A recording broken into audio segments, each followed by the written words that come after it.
Demak, ushbu jangga Halil Mamiyev referilik qiladi. Demak do'stlar, Shohrux To'raxonov hamda Aziz Usmonov qarama-qarshiligi. Bilasizmi do'stlar, aslida Eshonqulov jang qilish kerak edi, lekin Shohrux To'raxonov tanlandi do'stlar.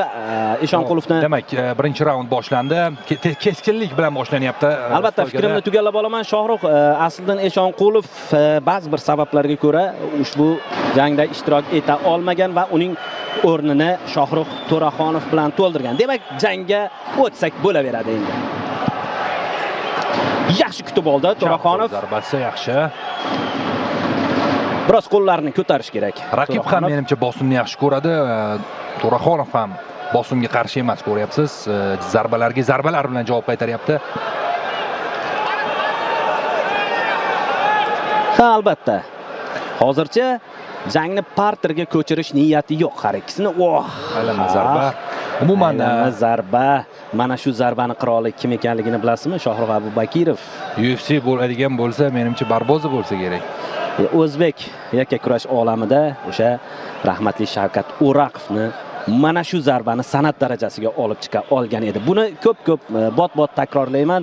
Albatta, eslab o'tish kerak, mana bunday tarzda o'tkazib yuboryapti To'raxonov.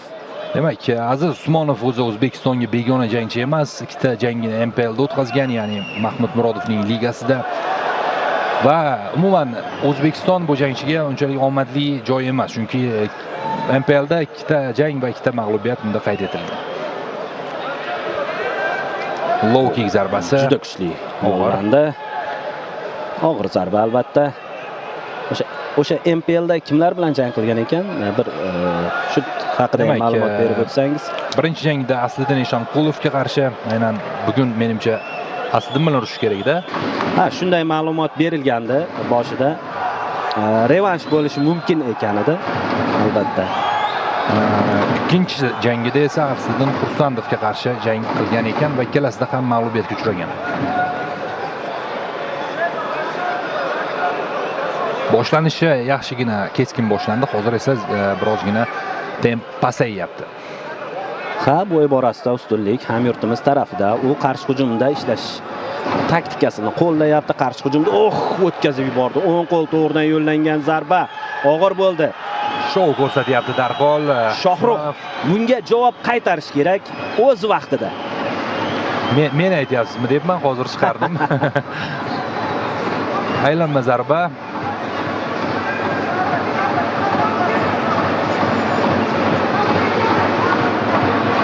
Yaxshi. Va takedown amalga oshyapti. Bekmountga o'tib ketadimi? Kerak mana shunday zarbalar. Yo'q, bermadi. Tez fursatda oyoqqa tura oldi Usmonov. Ha. Yaxshi tayyorgarlik ko'rganligi bilinib turibdi Qirg'iziston vakilini. Demak, ham raqib bilan, ham auditoriya bilan ishlay olyapti qirg'izistonlik jangchi. Ya'ni kerakli vaqtda arenaga ham murojaat qilib qo'yapti.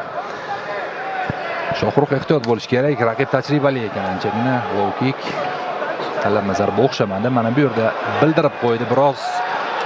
Shohrux ikkita jang o'tkazgan va har ikkisida g'alabaga erishgan do'stlar. Aziz Usmonov esa 7 ta jang o'tkazgan va 4 ta g'alaba. Ha, tajribaliroq Usmonov. Halil Mamiyev jangni diqqat bilan kuzatmoqda. Anchagina tajribali mutaxassis sanaladi. Bilasiz, ushbu mutaxassisni Oktagon ligasi janglarini boshqaradi.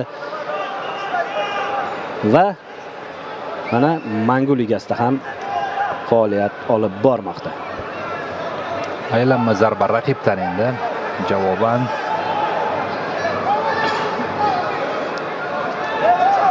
low kick va shu chapdan yo'naltirilgan qo'l zarbasi aniq tegyapti ko'pincha. Shu zarbadan ehtiyot bo'lish kerak Shohrux.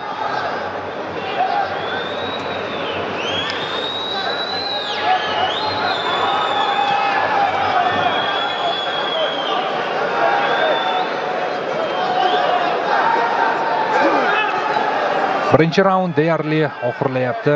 Deyarli 30 soniyadan ozroq vaqt bor. Oh, Zarba mana bu yerda yaxshi zarba bilan. qarama-qarshi zarbalar. Davom etsa bo'ladi. Hakamlar jangni yo'q. Ketma-ket Zarbalar. zarbalar va referi aralashyapti do'stlar. Texnik nokaut. Ajoyib g'alaba oldingi do'stlar. g'alaba. Shohruh To'raxonov do'stlar. Juda kuchli zarbani o'tkazib yubordi Usmonov. Umuman hozir o'sha ko'ziga jarohat bo'lgandek tutgandi o'zini, lekin referi jangni to'xtatgani yo'q. Shu sababdan o'zini bo'sh qo'ymasligi kerak edi. Ayb o'zida bu MMA qoidalarida bor va Nursulton Ro'ziboyevning g'alabasi ham bor. Mana shunday, agar eslasangiz, hammasi qonun qoidaga rioya qilingan holda qozonildi. Lekin Aziz Usmonov yomon harakat qilmayotgan, qaysidir ma'noda ustunlik qilayotgan. O'ng ko'zda rostdan ham qandaydir bir og'ir jarohat bor. Hozir takroriy lavhani ko'ramiz demak do'stlar.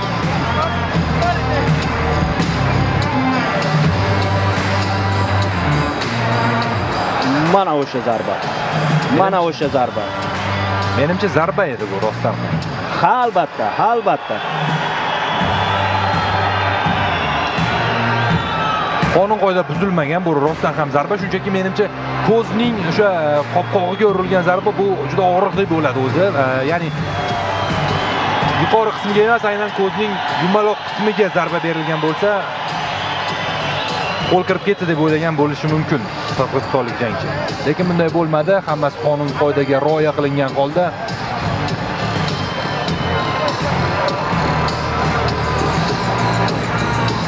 Ha, aytib o'tgan edik. Birgina zarba jang taqdirini hal qilib qo'yishi mumkin. Va ana shu zarbani aynan hamyurtimiz ijrosida ko'rdik.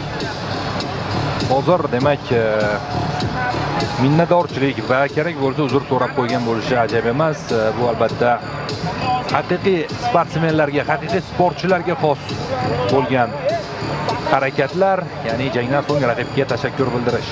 Hozir esa albatta Aziz Usmonovga sog'liq tilaymiz.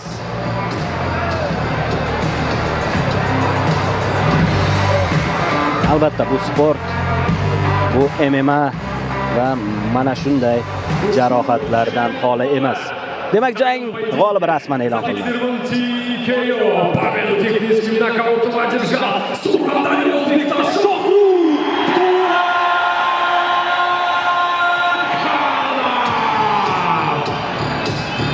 Shohruh To'raxonov 3-jang, 3-g'alaba. Mana